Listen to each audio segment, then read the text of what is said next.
அஷ்டமி, வளர்பிறை, சதுர்த்த தசியில் பிறந்தவர்கள் யாராயினும் சரி, அவங்களுக்கு படிப்பாங்க, படிச்சுட்டு எக்ஸாம் எழுதுவாங்க.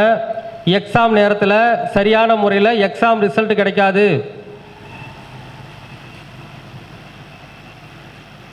சில பேர் படிப்பாங்க, படித்த படிப்புக்கு உண்டான வேலை பார்க்க மாட்டாங்க. படித்தது ஒன்றா இருக்கும், வேலை பார்க்குறது ஒன்றா இருக்கும். வாழ்க்கையில் முயற்சிகள் எடுத்துக்கொண்டே இருப்பார்கள், முயற்சிக்கான பலன் கிடைக்காமலேயே இருந்து கொண்டிருக்கும். முயற்சி எடுத்துக்கொண்டே இருப்பாங்க, முயற்சி எடுத்துக்கிட்டே இருப்பாங்க, முயற்சிக்கான பலன் கிடைக்காது. இது யாரெல்லாம் பிறந்திருக்கீங்க? உங்களுக்கு என்ன நடந்திருக்கு? அந்த மைக்கை கொடுத்துருங்க, ஒரு மைக்கை கொடுத்துருங்க ஐயா, ஒரு மைக்கை கொடுத்துருங்க. ஏன்னா பேசுகிற விஷயம் உண்மையாலேன்னு தெரியணும் இல்லையா? ஏன்னா நிறைய பேர் யூடியூப் பார்த்துட்டு இருக்காங்க. ஹலோ,